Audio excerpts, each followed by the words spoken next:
habíamos visto cómo excepcionalmente en el siglo XIX dos mujeres, una que era Kaufmann y la otra Rosler, Kaufmann y Rosler, estuvieron vinculadas con la fundación de la Real Academia Británica, nada más y nada menos, que es una cosa muy llamativa porque realmente estos cenáculos estos cenáculos de formación, de educación, etcétera, etcétera, eran cenáculos destinados principalmente a hombres, ¿sí?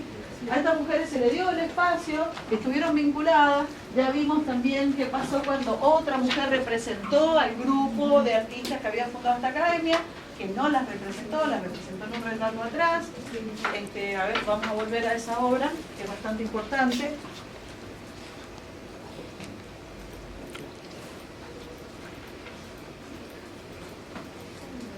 Acá habíamos quedado. Marcáselo ahí al Miguel y a Joel que no estaban. Marcáselo al Miguel y a Joel que no estaban. Bueno, la semana pasada habíamos empezado a ver arte de mujeres, entonces habíamos señalado cómo la historia del arte había dejado de lado las producciones artísticas de las mujeres, pero no solamente las dejó de lado la escritura, la narración de la historia del arte, sino que además estas mujeres que producían estaba muy marcado el lugar que ellas podían ocupar. Por ejemplo, los temas que representaban eran temas menores, géneros menores dentro de la pintura, como por ejemplo el bodegón, las flores, etcétera, etcétera. En líneas generales, obviamente que hubieron mujeres muy importantes, como vimos en el Renacimiento y demás, pero estamos viendo que de todo un grupo seguramente que ha habido de mujeres productoras, una pasa a la historia y así, medio como haciéndose mucho lugar. Entonces nosotros habíamos identificado en el siglo XIX, esta es la Academia del en el siglo XVIII, en el Rococó, que se crea la Real Academia Británica con, digamos, un número de miembros que eran 35 hombres y 2 mujeres, fundando una academia, que eso fue muy llamativo. Las mujeres habían sido Kaufmann y Rosler, que lo habíamos visto la semana pasada. Entonces nosotros habíamos identificado en una obra de una artista contemporánea que es Joan Sofani, que ella realiza una pintura en la que figuran todos los miembros fundadores de la Real Academia. Están los 35, están los yesos, digamos, con los que después representan. Está el desnudo masculino también, los desnudos masculinos. No sé si el de delante es masculino. Y entonces, ¿qué pasa? Faltan las 2 mujeres fundadoras de la academia, esto lo habíamos visto. Entonces, ¿qué hace Sofani? ¿Qué ha pasado con Joan Sofani? No la dejaron incluir a las 2 mujeres artistas. Entonces, ¿qué hace ella? Incorpora el retrato de las 2 acá arriba. O sea, incorpora el retrato de las 2 mujeres en un proceso que habíamos visto que, si bien esta mujer estuvo muy bien, es muy loable lo que hizo, porque no quería dejarlas por fuera de la narración. Es un problemita esto, porque es como la objetualización, o sea, se objetualiza una acción femenina. Es decir, no está reconocida esta mujer como productora, sino que está reconocida, como ya conocemos, como un objeto de representación, ¿sí? Pero bueno, esto pensándolo en términos más generales. Si lo pensamos desde la intencionalidad de esta artista no quería que estas mujeres que habían participado de la fundación de la academia se quedaran fuera de la representación. Entonces como que ella armó un artilugio que le permite incorporarla. Y fíjense que dudo mucho, porque ya hemos visto el autorretrato de Kaufmann. Fíjense, es increíble. Vamos a volver a mirar el autorretrato de Kaufmann y de Rosler. Fíjense cómo están representadas, por favor, mírenlas bien. Miren bien cómo esta mujer está representada. Pelucón, el pelucón rococó, pelucón de María Antonieta. Y miren los autorretratos de estas mujeres. Miren. O sea, tiene estilo imperio esta mujer. O sea, ya lo que era la moda, fines del siglo XVIII, principio del siglo XIX, que se había puesto de moda la ropa de la moda imperial. ¿Sí? ¿Por qué? Porque hay un impacto del neoclasicismo, digamos, esta vuelta a lo clásico, y entonces David, que es un artista francés, instala una manera de vestirse que era la romana, que es la que estamos viendo acá. Entonces se dejan de lado los pelucones, los coturnos, que eran los zapatones, el miriñaque, todo esto que era las formas en que se vestían las mujeres a fines del siglo XVIII, e incluso antes, hasta el principio del siglo XIX. A fines, entre el XVIII y el XIX, aparece esta moda romana, que la podemos ver en cualquier película romana, esos vestidos que tienen un cinto acá que ajusta, que cruza acá, sandalias comunes, un tocado como el que estamos viendo, pero fíjense que lejos de cómo estas mujeres se miran a sí mismas, porque este es un autorretrato de esta misma pintora que se está pintando a sí misma. Fíjense cómo ella se identifica, fíjense cómo se identifica Rosler en la representación, o sea que son mujeres modernas, lo que les quiero decir. Son mujeres absolutamente modernas, no tienen ningún miriñaque. Ahí tienen el otro autorretrato de Moser, perdón, de Rosler, bueno, de Mary Moser. Rosler es una feminista de la década del 60, últimamente cualquiera. Y fíjense cómo esta mujer también está ataviada o vestida de una manera muy sencilla, muy lejos está la moda rococó, la que conocemos como María Antonieta, que era más o menos este periodo, 1786 es la revolución, 1789, perdón. Así que en ese mismo periodo nosotros identificamos, miren cómo las han representado. Ahora, me hace acordar otra cosa, que es que hay un cuadro que se llama La Academia, que es de Miguel Ángel, que ya lo van a estudiar, lo van a torturar con ese cuadro, que lo que hace Miguel Ángel en el siglo XV, es retratar a la Academia griega. Entonces está Platón, Aristóteles... Es de Rafael. De Rafael. La escuela de Atenas. La escuela de Atenas. Están todos emulando la de Grecia antigua, ¿no? Entonces, ¿qué pasa? Está Platón, que en realidad está hecho con la fisonomía de Leonardo. Aristóteles, que está hecho con la fisonomía de Miguel Ángel. Entonces están todos los capo di tutti de la época clásica, pero trocados los retratos con capo di tutti de la época del Renacimiento, ¿me siguen? Pero en una terma romana, están todos y adelante, en primer plano, en un costadito, Rafael se autorretrata. Ajá. Se autorretrata. Al revés que acá. Claro. Porque Rafael es como si se pusiera como uno de los vagos reales que están ahí, ¿me entiendes? Claro. No es que se pone en una escultura o en un... Claro, porque él se puede autorretratar. Porque ¿cómo no va a estar en la academia? ¿Me entiendes? Claro, esta es la academia, él es un masculino, como dice la policía, me encanta decir masculino. Un masculino y acá lo que está pasando es que estas mujeres fueron, o sea, se le negó a esta mujer representar a las otras mujeres. Ahora, a mí lo que me llama la atención, que es muy llamativo, es cómo las representó. Porque fíjense que las ha representado como una moda decadente, porque a esta hora, en 1771, el rococó y ese estilo era una moda decadente de la época. Y era una moda que utilizaban la aristocracia, o sea, la monarquía y la aristocracia de la época. Entonces, como muy adaptadita. Como muy adaptadita, como socialmente aceptada, sí. Tal vez no habrá sido como una... O sea, en realidad no son tan distintas de lo que estamos pensando, porque había una negación de representación de las mujeres en la academia, y este señor, digamos en un gesto reivindicatorio, la representa, que no está mal, o sea, hay un reconocimiento, vuelve a haber un reconocimiento en esto, pero el resto de los análisis son correctos. A ver, ¿por qué estas mujeres que se autorretratan como mujeres activas, pintoras, intelectuales, una que no podía digamos, decidir entre la música y la pintura? Vamos como con el concurso y el doctorado. Exactamente. Mujeres intelectuales, modernas, que han adscrito a la modernidad, que era el neoclasicismo. El neoclasicismo en esta época era lo moderno, la representan como mujeres rococó, como mujeres, como si pertenecieran a la aristocracia parisina, por decirlo de alguna manera, al tipo María Antonieta. Esto estamos en Inglaterra. Cosa más rancia del momento. Exactamente. Entonces hay una doble negación. Todo. Y cierra todo. Hay una doble negación. Una negación de la mujer representada y una negación de la mujer moderna representada. ¿Sí? Y ahora tiene más sentido que hayan desnudo, claro. Mirá el cuadro y digo, ¿cómo? Ahora representan a las mujeres y están en bola estos chabones que una mujer no podía hacer eso. Claro, porque es un hombre. Bueno, Fíjense que hay una censura muy llamativa y además un dato que no es menor, el que les acabo de decir, que después de la fundación de esta academia, que es una academia del siglo XVIII, la próxima vez que una mujer va a ocupar un espacio, digamos, de poder hacia una academia, va a ser la década del 30, 1933 para ser más específico.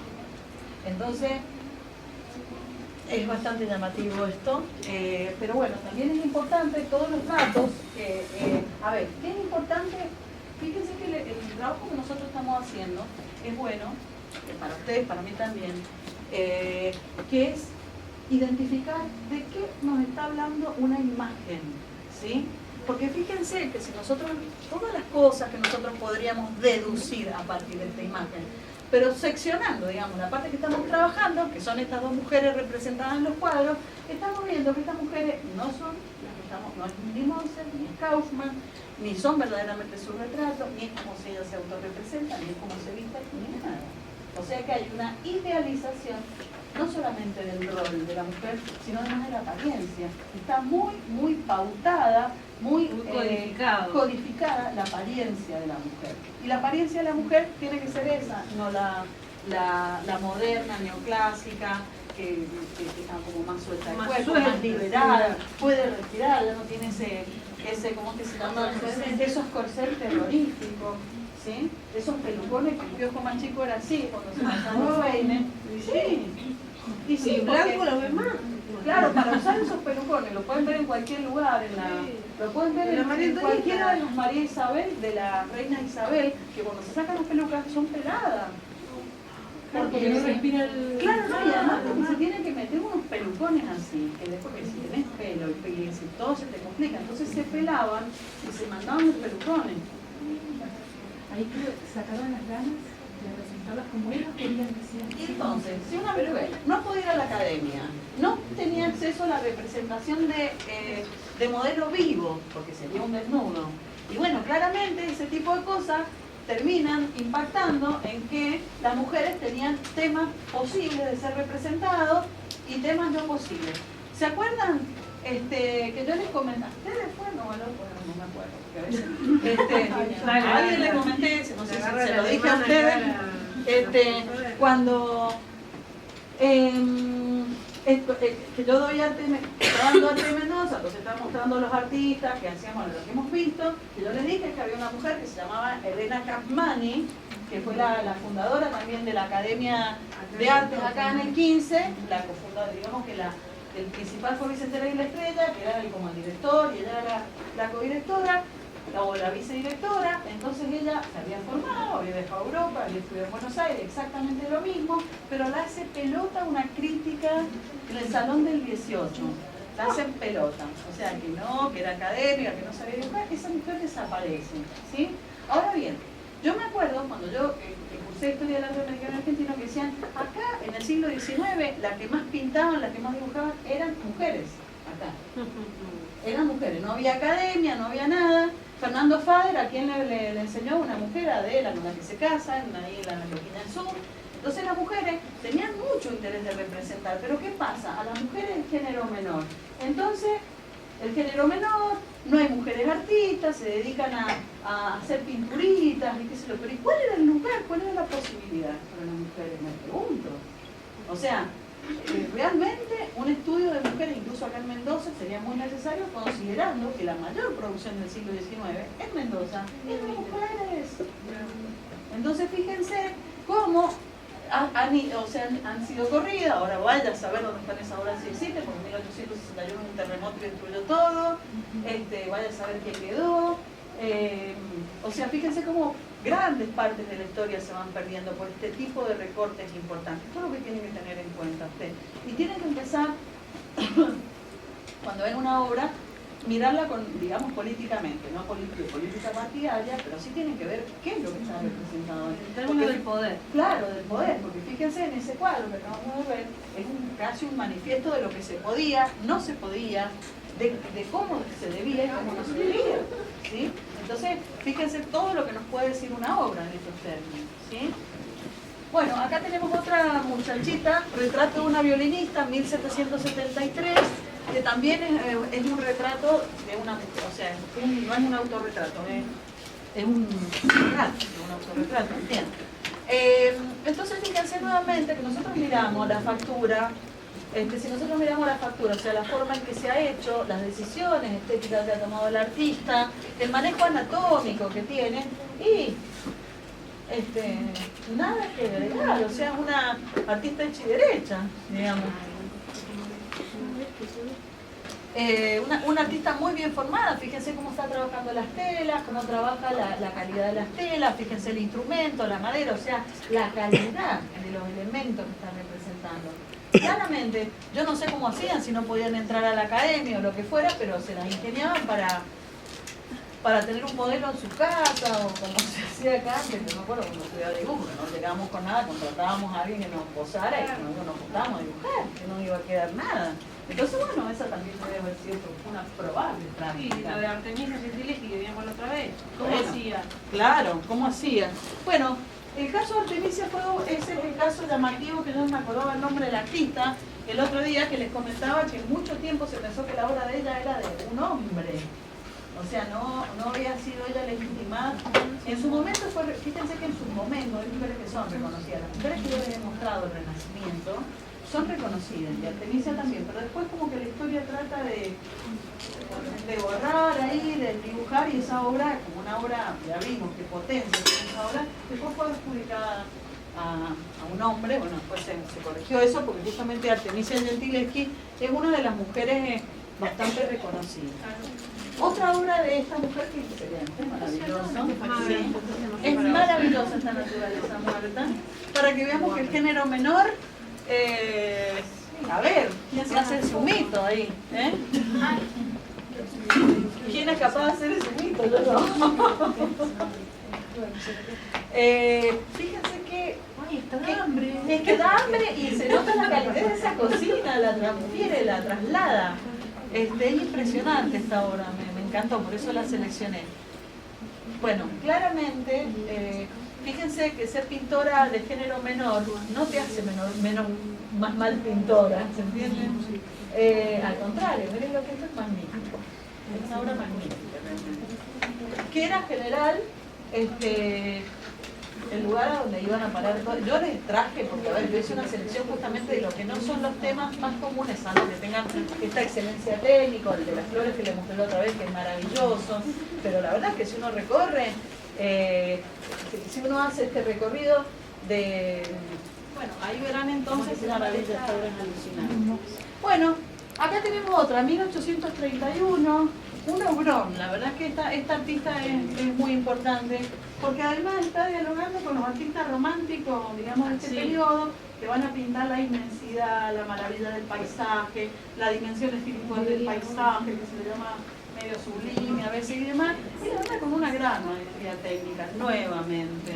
Nuevamente volvemos a ver esto, que es muy llamativo, y que este tipo de producciones, fíjense que hay un perro, hay una persona, hay distintas niveles de complejidad para resolver esta pintura, los blancos, el cielo, los contrastes, los montantes, el volumen, o sea, imagínense la atmósfera, imagínense todos los desafíos y decisiones que hay que tomar, la luminosidad,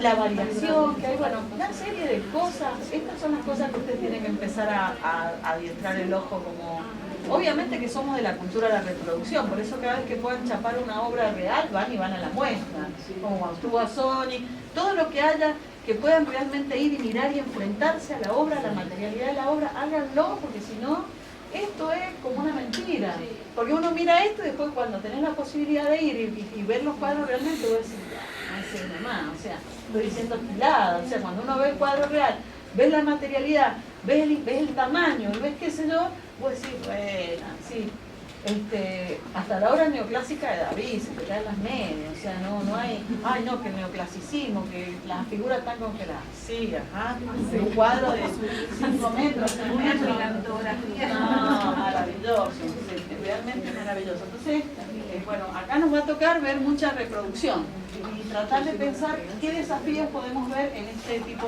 de obra, o en este, cualquiera. Pero lo que ustedes sí tienen que hacer por su propia cuenta es ver obra, ver originales, ¿sí? Para ver qué desafíos materiales implica. Entonces, lo de la materialidad de la obra es algo muy significativo, no lo pierdan de vista. Bueno, esta mujer, ya les vamos a leer qué es lo que le dice, qué es lo que dice la opinión después. Se llama Feria de Caballos, de mediados del siglo XIX. A mediados del siglo XIX en Europa había impactado un movimiento artístico, una tendencia artística que se llama realismo, cuya intencionalidad, en oposición al romanticismo, que es lo que acabamos de ver del paisaje, era representar las cosas tal y cual el ojo las podía interceptar, sin idealización, porque hasta este momento el arte era absolutamente idealizado, como vimos a las muchachitas representadas, no como eran, sino idealmente como una mujer debía ser, ¿sí? Entonces, ese desfasaje entre la realidad y la ficción, porque la verdad es que lo otro era una ficción, una idealización, es lo que se rompe en esta tendencia. En esta tendencia, no importa si sos gordo, sos flaco, sos pellizo, sos bien vestido, sos mal vestido, o no importa. El artista tiene la intencionalidad de dar cuenta de lo que ve. Y en el romanticismo, que es el realismo, que es una tendencia que emerge en el año 1848, año en que se publica, por casualidad, el manifiesto comunista, el manifiesto de Marx. Entonces, este dato no es menor porque es una de las primeras veces a lo largo de la historia del arte, sobre todo con esta conciencia política, que un artista incorpora a la obra a gente común.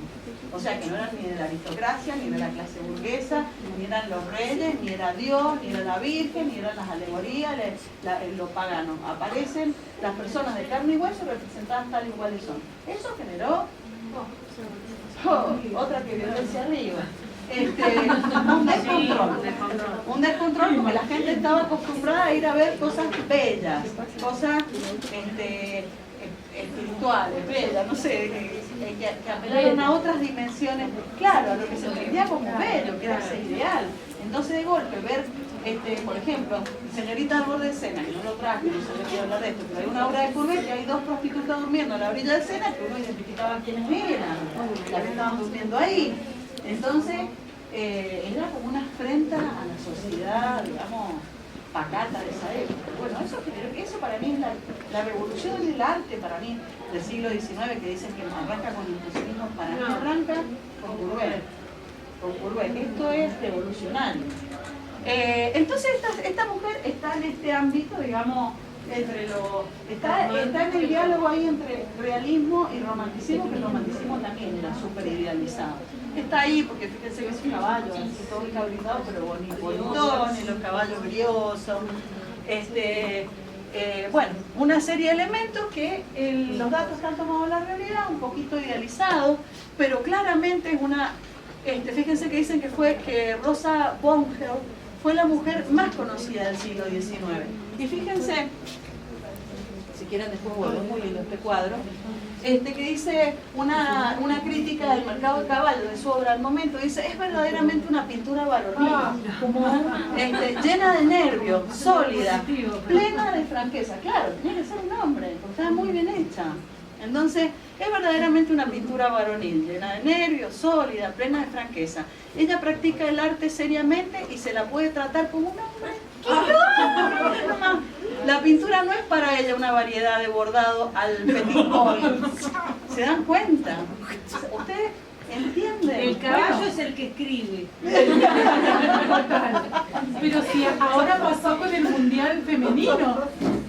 Todo el tiempo Ay, sí, decía que que digo, la selección femenina tiene huevos. Exacto. Creo que salió una etapa del diario. sí, ¡Increíble! Pero ustedes se dan cuenta, si es bueno que lo hizo un varón. Y que ella no hace pintura, no es para ella una variedad de bordado al petit boy, al pequeño punto. A ver, cuando les digo digo en serio, o sea, nosotros pensemos que estamos en el 2019 y todavía se está peleando porque la fórmula presidencial sea un hombre y una mujer. Se está peleando porque la mitad del cupo de artistas, músicos, música y de todos los salones, la mitad del cupo sean mujeres. Y estamos en el 2019. Así que, imagínense. Ahora, la pintura es maravillosa, realmente divina, la de los caballos. Ahora, claro, como pinta esta señora tan bello, es un hombre, porque no borda. Y yo les digo, a la Susana Dragota, que ustedes la conocen, la tienen como profesora, es la artista mendocina con los premios, los, digamos, más premios y los premios más importantes. Tiene el Salón Nacional, tiene el CONEX y tiene el Trabuco. Y a la Susana Dragota, cuando empezó a trabajar en la década del 80, el 80 se ha grabado. En el 90 empezó a trabajar, empezó a hacer indumentaria para artistas de la línea, creo, y para alguna gente que bailaba ahí. Bueno, muy interesante lo que ella hacía.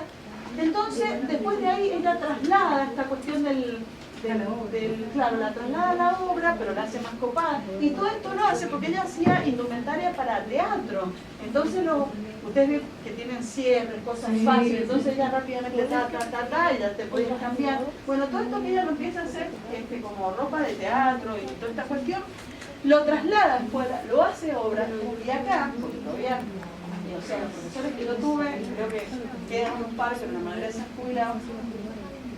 O sea, Susana, lo tuyo es de textil, es dedicarte a bordar, de la costura, no, lo tuyo no es grabado, lo tuyo no es escultura, es arte textil y arte textil.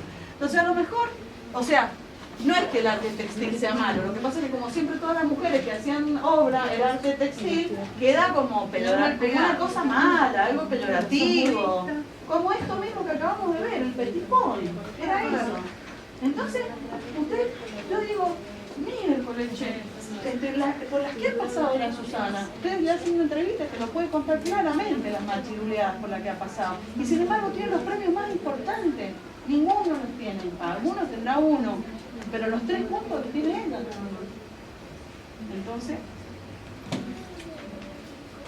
Entonces, señores y señoras, es una cosa complicada. Bueno, otra obra de fines del 19, la noche es maravillosa, pero ¿eso parece o sí parece una postal? Claramente acá hay una influencia de...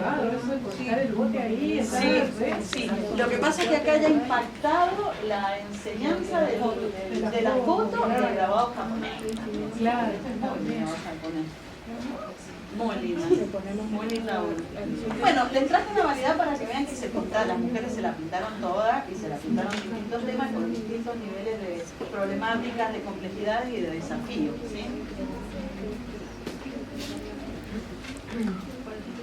Bueno, pasamos de un salto, no, el otro era de final. Esta ya es una obra impresionista, claramente. La hemos identificado con Fader, con todos los artistas que trabajamos. Yo les di una clase de impresionismo, les mostré a Mané, todo eso lo hizo. Bueno, en este grupo había, bueno, a ver qué me cuentan de esta obra.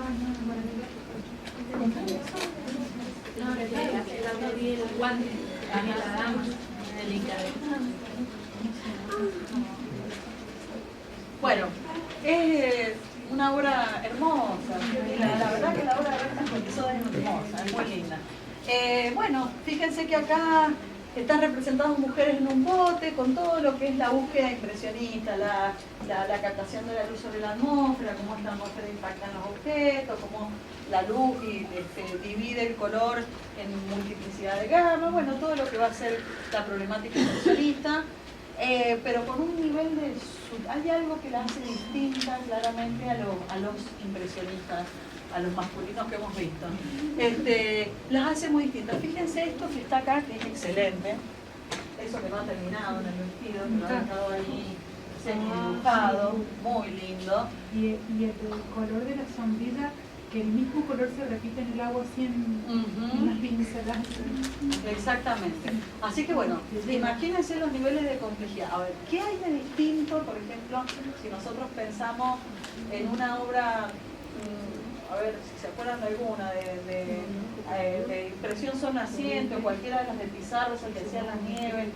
¿Qué hay de distinto? Esta obra, sí, y aparte no es impresionista, esto lo ha usado una foto, o ha ido varias veces al lugar, porque este cuadro tiene muchos detalles, ¿se dan cuenta? ¿No? Sí. Mucho detalle de composición. Está más definido el rostro. Claro, está más definido, el dibujo no desaparece por completo, sobre todo en esta mujer que está mirando de frente. O sea que tiene, ahí donde cuando yo digo, ¿qué niveles de dificultad, qué desafíos tiene este cuadro? Sí, la pintura de mancha, pero también hay una pintura de detalle, del buen dibujo, de la descripción, ¿sí? Y también hay una intencionalidad, una forma en que todos estos elementos que por ahí aislados podemos pensarlos como con cierta autonomía, cuando se ponen juntos, todos funcionan y generan esta atmósfera maravillosa que ha logrado Berta Morisot. Yo les muestro un cuadro, 2 de cada una. Mi intención es que conozcan a las artistas y si les interesa las anoten y las investiguen, ¿sí? Profundicen, etcétera, etcétera. Esta obra es magnífica. No, qué hermosa. Fíjense que esta obra es una obra muy rara esta, porque esta sí que ya ella había conocido mucho lo que era el grabado japonés de la época. Ella trabaja mucho con las composiciones japonesas que rompen con la idea de perspectiva que tenemos. Y fíjense que es extrañísimo este cuadro, o sea, compositivamente, sí, la estructuración del espacio, claramente acá ha utilizado fotografía, se nota. ¿Se dan cuenta que se nota que acá ha usado foto? Sí.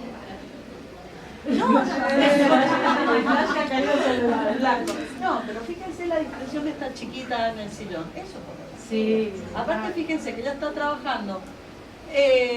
Fíjense que en 1878, Niña del Sillón Azul, ella está conociendo el impresionismo, lo empieza a verificar en algún tratamiento de la piel, fíjense el brazo, fíjense la carita de la nena, que ya parece toda manchadita, pero miren el peinado. Perfecto el peinado. Miren la cara, ¿sí? Los sillones y el pelo, ¿no? Es increíble. Fíjense que hay dos cuestiones acá que son muy llamativas. Que no significa que esto sea una particularidad del arte mujeres, porque sería una estupidez lo que estoy diciendo, pero estas dos obras que seleccionaron, no las he seleccionado por eso, que tienen un clima como de intimidad, una sutileza, un detalle. Algo de la anécdota. Sí, hay algo ahí bien interesante, pero esto no es que signifique porque No sean mujeres, porque si uno mira la obra de No, muchos que pintan interiores, encontramos estos mismos detalles. Claro, exactamente. Tiene mucho que ver con la representación de lo íntimo, pero bueno, maravilloso. Muy linda obra. Un gran camino de cultura visual y de haber visto muchas cosas, pero esto, en este año, cuando se exhibe, costaba mucho de Era una codificarlo. patada. Claro, sobre todo el que abre este camino a la decodificación compleja. Claro, eso lo hace el jardín, claro.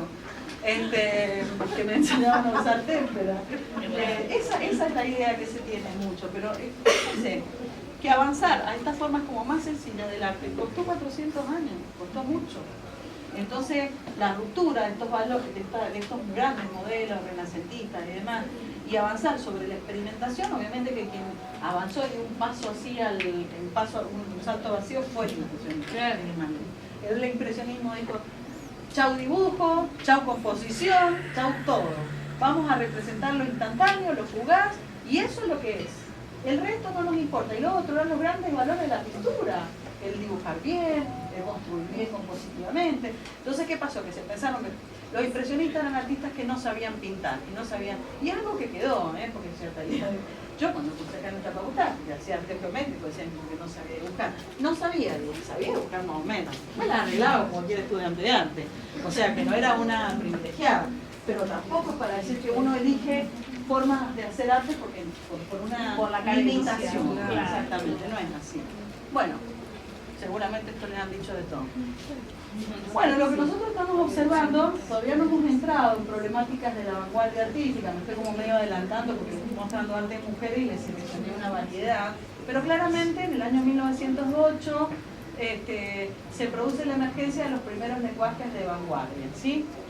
Que vienen a romper con la tradición artística occidental, lo que está pasando en Europa. Este impacto a nosotros nos va a llegar en la década del 20 y del 30, acá en América Latina, en Argentina también. Pero acá empiezan a suceder mucho antes porque, bueno, porque en Europa es la reacción lógica a una tradición de 400 años, ¿sí? Que ya estaban re podridos, ¿sí? Pero no es solamente eso, es que todo cambió. O sea, el siglo XIX fue el siglo de las grandes revoluciones, ¿sí? Ya no había, a partir de las grandes, la Revolución Industrial, la Revolución Francesa, todos los cambios que hubieron a nivel de sociedad, de cultura y política, condujo que esa construcción monolítica del universo, esa idea de pensar que el universo es uno y que va para aquel lugar, se rompe, se destruye. Además por todos los avances de la ciencia también. Entonces, el siglo XIX inaugura, a ver, para que ustedes entiendan, hasta el siglo XIX la definición de arte era sinónimo de belleza. ¿Por qué? Porque el arte, los que producían imágenes artísticas, tenían que responder a un modelo. El modelo del que les estoy diciendo, el canon clásico, el espacio de perspectiva, el color local, es decir, no se podía pintar verde una cara, tenía que ser del color de más o menos como una carnación, y la idea de mimesis. Esto es lo que define un sistema de representación que es el que ustedes están aprendiendo en Chile, ¿sí? Sobre todo el de la perspectiva, el sistema Monge y todo eso. En el siglo XIX, a partir de las grandes revoluciones y a partir de que aparece el neoclasicismo, del mismo seno del neoclasicismo, los discípulos de David salen románticos. Mientras estábamos en el romanticismo, pum, realismo. Mientras realismo, impresionismo. Mientras pum, impresionismo, y así. ¿Por qué? Porque el mundo cambió. O sea, la velocidad, el dinamismo, la posibilidad de debatir, tomar posiciones distintas, valga la redundancia, es una particularidad del siglo XIX. El siglo XIX cambia la definición de arte. Y a partir de esto que les estoy contando, la definición de arte del siglo XIX va a ser: el arte es una expresión personal.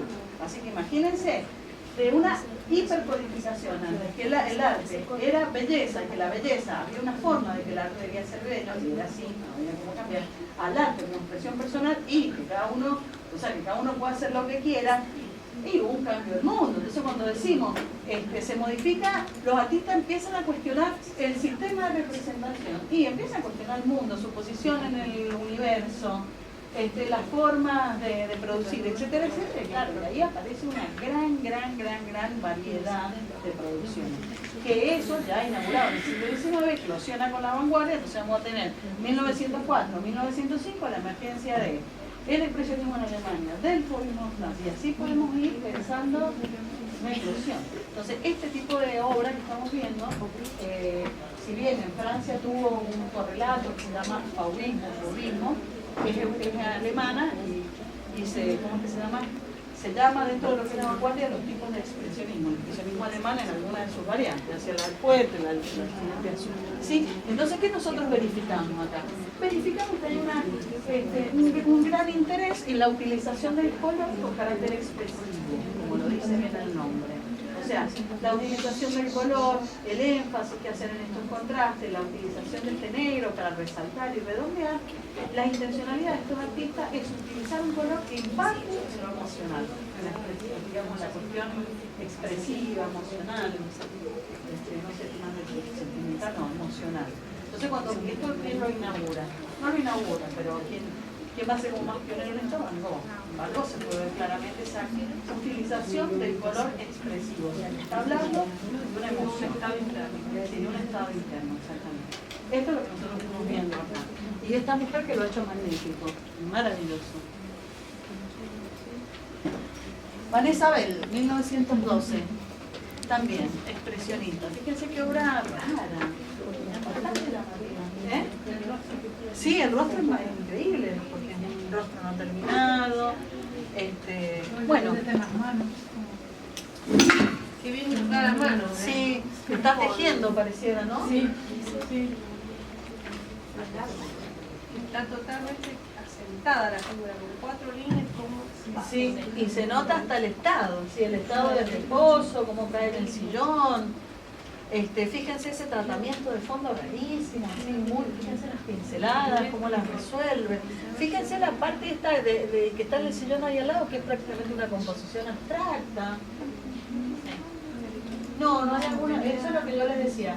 Hay algunos datos, algunos elementos que no están completos. Seguramente buscando como loca se consiguen. Yo busqué en distintas páginas y no encontré los datos completos de la obra. Ya tendré que seguir buscando para poder completar todo el dato. pero es una obra muy buena, son muy lindas. En los colores, claro, porque fíjense que no hay contraste, hay un grisáceo de fondo que de alguna manera continúa con esta composición ahí oscura y como de alguna manera se mete en esta mujer a través del vestido, y de esos colores sucios, porque fíjense que no es un amarillo como mostaza, medio ensuciado con ese fusión, con ese color gris el stone, entonces hace que todo sea armonía, se llama... ¿Cómo se llama? Quebramiento, ¿Eh? por quebramiento lo quiebra, ¿no? Quiebra. Aunque no es violeta, no es quebramiento, es como... No, es como, qué sé yo me acuerdo... Matices, porque al gris está todo. Sí, yo me acuerdo cuando en visión que trabajamos los contrastes y trabajamos las armonías, que las armonías en líneas generales eran esos contrastes de terciarios, podría ser. O como un color se va metiendo y va como tiñendo, bueno, no importa, pero se dan cuenta que acá hay una, más allá de esto hay una suerte de armonía, donde el gris va como tejiendo y le está dando ese tono general al ambiente. ¿Sí? Puede ser que sea un cochecito. Podría ser un coche de bebé. Puede ser. ¿Sabes que no identifico bien qué es? No, pero es muy probable. Ahora Claro. Bueno, ahí tienen a Vanessa Bell, mucha obra. Bueno, Sonia Delaunay. Sonia Delaunay, fíjense que es una situación bien llamativa. Es Petit Point, pero Sonia Delaunay es esposa de no sé cómo se llama la película, porque todos lo conocemos como Delaunay, porque a él no le hace falta que diga Sonia.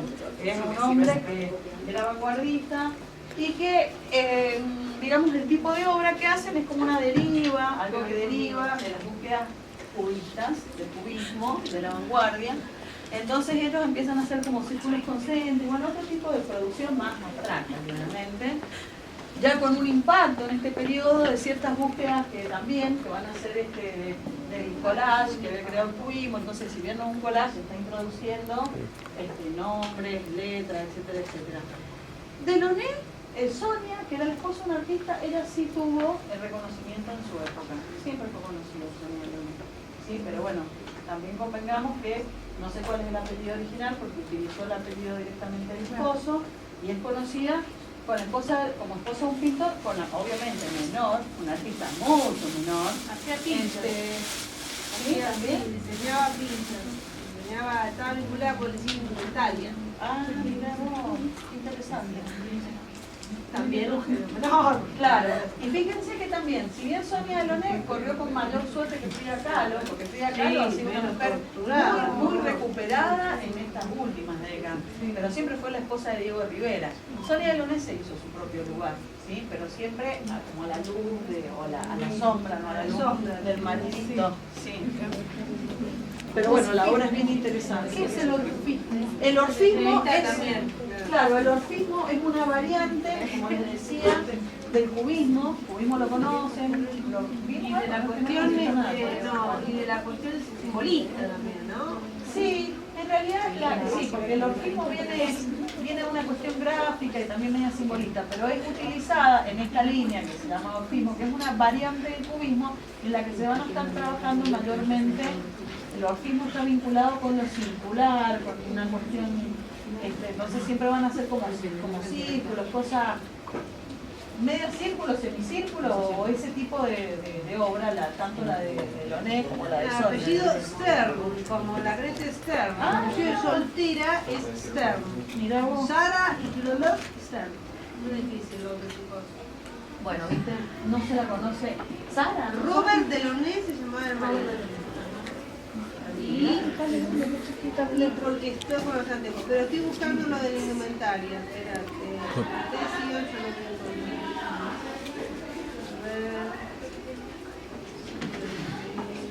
claramente estamos avanzando, estamos mirando, les estoy mostrando un panorama de la historia del arte porque hemos arrancado el Renacimiento y estamos en la vanguardia. Sin explicarles en detalle qué se trata cada cosa, ya lo iremos desplegando. Pero bueno, sí me interesaba que tuvieran este panorama. Seguramente cuando ya arme los otros panoramas para ver distintos problemas, donde siempre hay más nombres de hombres que de mujeres, a mí me interesaba que vieran realmente esta producción, que es una producción sólida y que hay más, porque hace un recorte, una selección. Pero hay mucha producción muy interesante. Bueno, Tamara Lentica. Tamara Lentica a mí me llamó la atención porque en varios lugares que me lo vi y no adhiero a esto, voy a ponerme a leer un libro que tengo de ella, que dicen que es Art Deco, lo que hace, me parece que tiene influencia el Deco, pero claro, también tiene influencia portuguesa también. Bueno, fíjense que Y parece del que estuviera hecho futurismo. con un aerógrafo, sí. Es muy de avanzada esta imagen. Es una imagen muy del futurismo, de la máquina, de la industria, de esta cuestión de los autos, de todo lo que habla del futurismo. Realmente es hermoso, es una... Y la otra, yo que no la incluí, porque me olvidé, después me acordé, y así también, después se las voy a mostrar. Fíjense que ella también, en esta obra, en esta primera, la de la izquierda, se llama Autorretrato, donde los brazos son prácticamente cilindros, ¿sí? No hay intencionalidad de qué les podría decir, de modelar, si se quiere, o de, no sé qué pintura, cómo se diría, de modelar un brazo a lo clásico. Fíjense que parece una cañería, un caño, un tubo de algo, ¿vieron? ¿Cómo los dibujos? Y bueno, pero buscaban eso. Claro, lo buscaban, está interesada, es muy linda la obra de esta mujer. Eso en dibujo de observación de sacas un 4. ¿Dónde? ¿Qué te sacaba un 4? Dibujo de observación de Mira qué trabajo. mi amor. Bueno, claramente esta obra es rara, pero es rara porque pertenece a una tendencia artística que es el dadaísmo, que era súper extraño. La moda de la Era absolutamente espectacular. Vos no sabés mucho de ella, te voy a ceder la palabra. La Hodge alemana era la pareja de otro artista que se llamó Carl Schwitter, que había inventado una cosa que se llamaba MERS.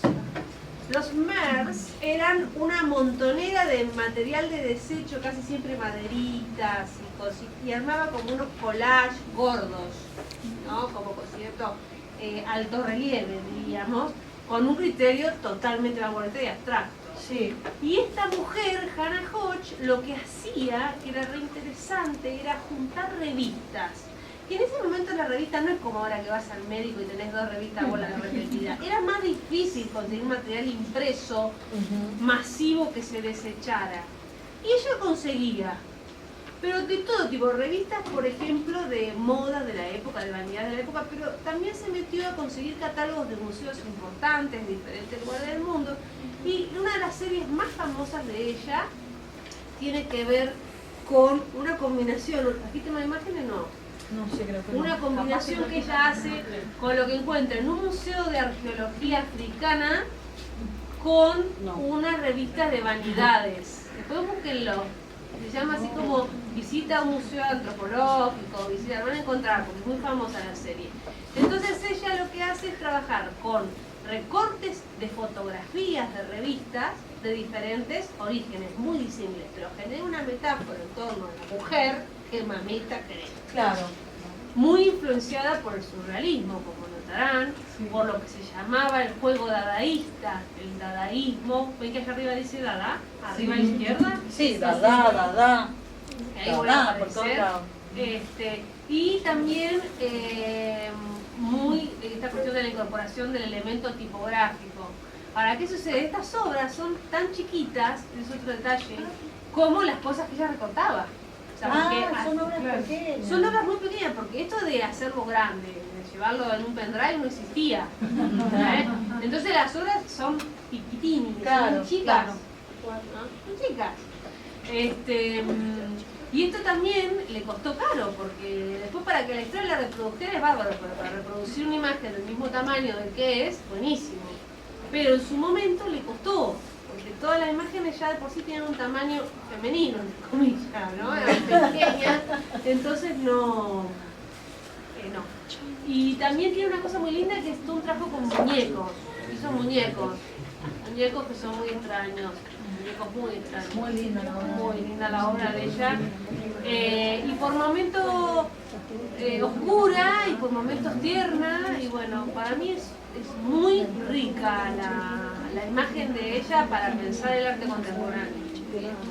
Sí, hay aportes que hacen algunos artistas que son verdaderamente, que atraviesan algunos artistas, como que se los llama, Canacoche, que siempre se los tiene que revisar. A mí me llama, bueno, yo seleccioné estas dos, una porque era altamente compleja la imagen, que hay mucho del dadaísmo alemán, que es así, y que también está atravesado, pero no sé si este es el caso, pero el dadaísmo alemán tiene algo, si bien todo es político, pero en el dadaísmo alemán hay como una toma de posición, porque piensen que estas obras se están haciendo ahí, ya se ha iniciado la guerra mundial, la primera guerra mundial, desde el 15 esta obra, los artistas en líneas generales se tenían que exiliar, la mayoría de estos artistas van a caer a donde se crea este movimiento, que es en Zúrich, que era como el lugar neutral, Suiza, la capital, que era el lugar neutral de Europa. En este periodo también, mientras estos artistas andaban ahí, también andaba Lenin dando vuelta por Zúrich, entonces incluso lo conocieron. Después muchos artistas se sorprendieron cuando se produjo la revolución rusa, ¿sí? Pero entonces esta época no es una época que esté desprovista de contenido político, sobre todo porque estas obras y muchas otras se están haciendo en el marco de una guerra mundial, de la primera caída de los grandes valores modernos, porque suponía que la modernidad, el proyecto moderno que se inauguraba en el siglo XIX, con la fe en la razón, la fe en el desarrollo de la ciencia, la técnica, la fe en que los individuos íbamos a madurar como sociedad, íbamos a ser iguales, como el eslogan este de la Revolución Francesa, libertad, igualdad y fraternidad, mentira. Entonces el desarrollo tecnológico generó un desarrollo, digamos, desarrollo científico, desarrollo tecnológico, y se mataron todos en el año 1914. Y ni les cuento en la Segunda Guerra Mundial. Que después Albert Einstein lloraba porque había llevado adelante la partición del átomo para hacer para hacer una tontera. Claro, pero fue usado para hacer la usado. bomba atómica. Pero era para hacer una tontera lo que había hecho. Bueno, entonces fíjense también que hay una cuestión acá, como dice Ana, no quiero sobreinterpretar, pero fíjense en la imagen de la izquierda. Es una imagen que también está como cuestionando el modelo, el canon, que la buena fue costumbre. feminista, Claro. Y ahí se nota, porque fíjense que va con un muñeco de torta. O sea, fíjense que la representación de un casamiento, con un muñeco de torta, puesto como muñeco de torta, ella con un careto así, sorprendida, obviamente hecho con un collage. Fíjense que se llama Pandora. Exactamente, y fíjense que es medio Pandora, porque no hay ningún elemento, salvo que suponemos que está con un vestido blanco y que es tipo la pose del señor, que es un casamiento o muñeco de torta, los muñecos de torta.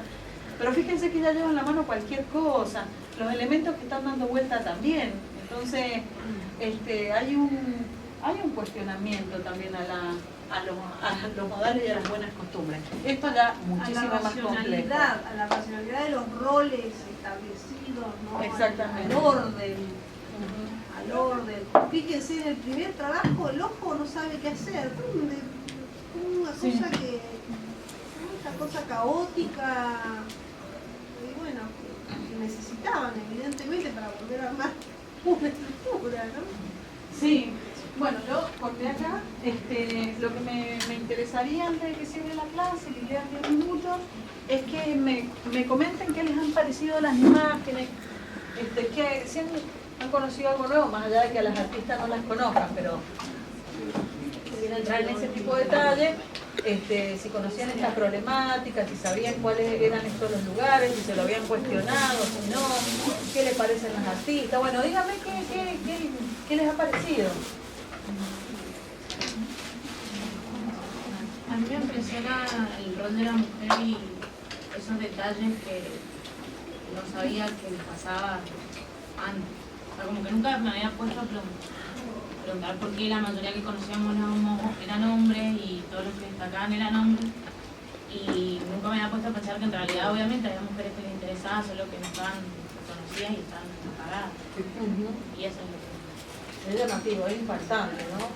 A mí me resulta bastante impactante también eso, porque la posibilidad de pensar esto como lo estamos pensando, la posibilidad de que sean contenidos de una cátedra, la posibilidad de que al menos circulen en internet y podamos acceder a algunas imágenes, la posibilidad de que haya, bueno, literatura escrita sobre este tema, sí, porque hubo un boom a partir de la década del 60, pero quedaron como hechos aislados, ¿sí?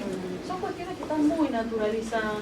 Yo me acuerdo que yo sacaba de la grilla de contenido, las mujeres no las daba, porque eran, pero a ver, yo ahora no lo puedo ni concebir, y esto ha pasado hace 4 años atrás, o 3 años atrás, o sea, no lo puedo ni creer. Se deconstruyó. Claro, pero es que no, pero además, pero no lo puedo ni creer, digo, qué brutalidad, o sea, y eso que siempre uno ha estado como más en sintonía con no ser tan bruto, Bueno, o por lo menos me lo cuestionaba. La profe Susana Baragota cuenta que ella misma también hacía eso este año, nos dio a todos, a todas, a todes, nos dio autoras del Barroco para hacer unas reproducciones, una parte en óleo.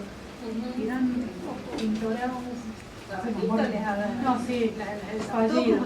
Sí, total. Hemos sufrido, la mayoría hemos sufrido un montón.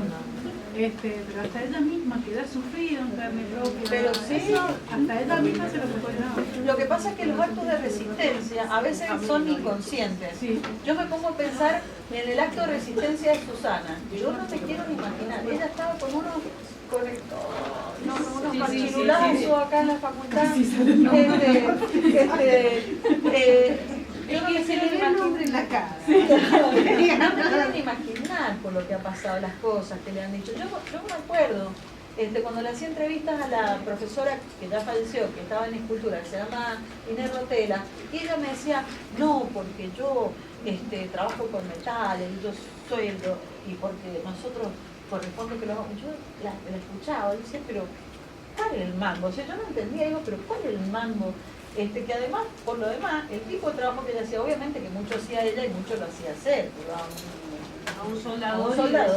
pero yo no me daba cuenta cuál era la lucha, porque era un acto de resistencia, es decir, yo puedo hacer las mismas obras que un hombre. Fíjense qué equivocada que estamos, pero bueno, la construcción de, digamos, un pensamiento autónomo tiene sus pasos, porque las mujeres, artistas, por lo menos pensándolo acá en Argentina, y seguramente que en Europa también, empezaron haciendo obras tratando de parecerse a los hombres, utilizando las técnicas y los materiales que eran masculinos. Por ejemplo, el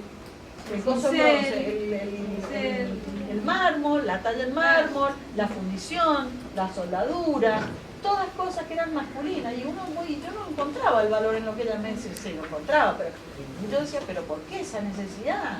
Pero ya lo había hecho Lola Mora al principio del siglo XX, tienen la necesidad para mostrar que tenían el mismo valor. Hay una cuestión de búsqueda de igualdad de derechos, pero fíjense cómo son. Entonces, yo digo, obviamente que hay determinadas cosas que a que uno, no sé, le cuesta, que has naturalizado.